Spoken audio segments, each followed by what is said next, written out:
Thumbtack presents the ins and outs of caring for your home. Out. Indecision, overthinking, second-guessing every choice you make. In. Plans and guides that make it easy to get home projects done. Out. Beige on beige on beige. In.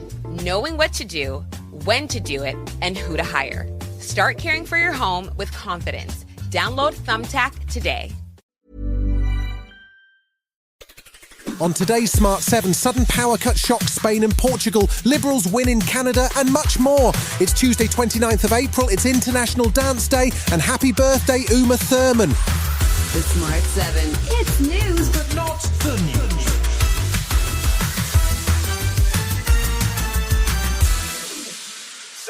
Vladimir Putin was at it again on Monday, popping up with a surprise ceasefire offer, this time a 3-day pause around the 8th of May to mark the 80th anniversary of the Soviet Union's victory in the Second World War.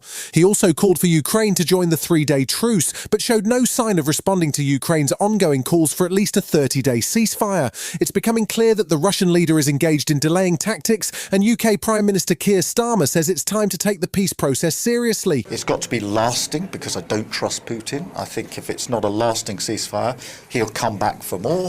It happened in the past, so that's why I've been so clear about the role that the UK and others have to play in Europe. Donald Trump is becoming increasingly irritated by Putin's behaviour, and US Secretary of State Marco Rubio warned again on Monday that the US would walk away from the process. Trump's press secretary Caroline Leavitt was making her boss's demands clear in the White House press room. The president has made it clear he wants to see a permanent ceasefire, first to stop the killing, stop the bloodshed, and while he remains optimistic he can strike a deal, he's also being realistic as well, and both leaders need to come to the table to negotiate their way out of this. The last days of the Tory government saw pretty much every profession out on strike, and one of the first moves the new Labour government made was to settle strikes and offer pay rises to restore order to the industrial relations landscape. However, on the eve of the local elections, there was bad news from the Treasury as they announced that any future pay rises for teachers or NHS staff will have to come from existing budgets. Nursing and teaching unions are already warning that could mean a return to the placard, and Daniel Kabidi, National Education Union General Secretary, says the government shouldn't be focused on more budget cuts. This government wants to see high and rising standards, and we absolutely support that, but we need to see the investment in education, including the workforce, to achieve it. The government has vowed not to increase borrowing or raise taxes, so it's difficult to see where additional funding might come from, and PM Keir Starmer was asking for patience. The pay review bodies are now going through the process, making their recommendations, and we'll consider them as we always do. That's part of the annual cycle.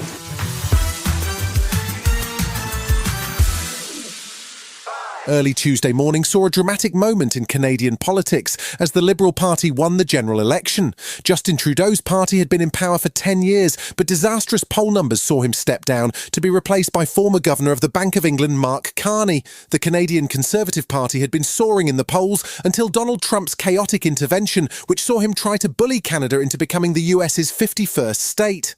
That strategy massively backfired, and the results show that the Liberals have done enough to win, although it's not yet clear if they'll win a majority. David Lametti is a former Liberal Justice Minister, and he told CTV that this is an historic moment. We've turned this right around, and thanks to Mark. It's Mark's leadership, Mark's personality, Mark's intelligence that got us through this. He showed Canadians a real change and a backbone that can stand up against Mr. Trump.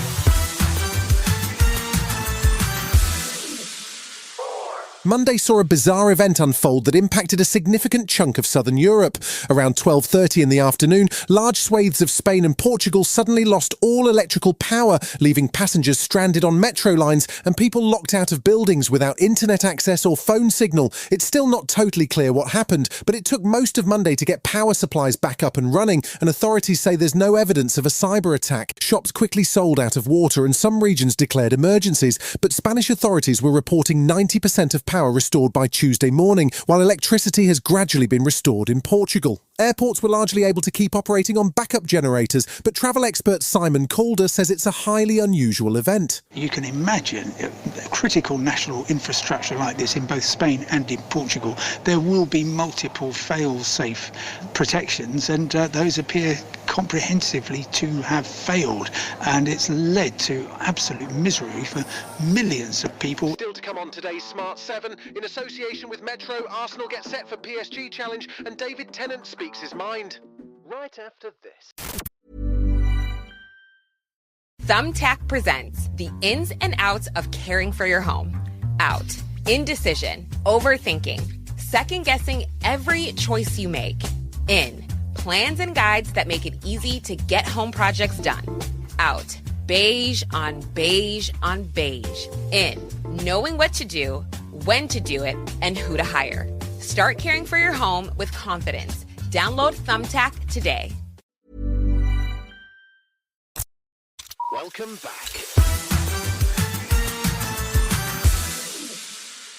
Now that the Premier League title is off the table, Arsenal manager Mikel Arteta is focused on one goal, and that's the Champions League final. But first, there's the small task of overcoming French champions PSG, who just knocked out Aston Villa and travelled to London for tonight's first leg of the semi-final. The winner will meet either Barcelona or Inter Milan, so it won't be an easy path to the trophy, whoever wins. Arteta has called on Arsenal fans to play their part on Tuesday night, but Arsenal keeper David Raya sounds a little bit nervous about meeting the French team again. I think the second leg was a hell of a game against Aston Villa, Villa Park. That was a hell of a game. Obviously, we played PSG in the group stages, and I think they're looking at a different team than what they were back then.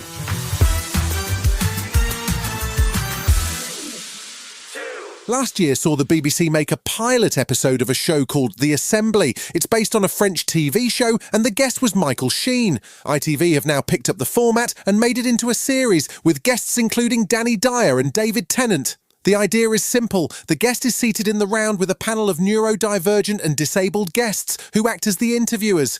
The questions can be about pretty much anything, and it's a fascinating format. David Tennant was asked about his role as a trans ally and how he sees the current backlash against transgender people. When I was a teenager, there was this thing called Section 28. We look back on that now as a medieval, absurd thing to try and say. And I think the way the trans community is being demonised and othered is exactly the same.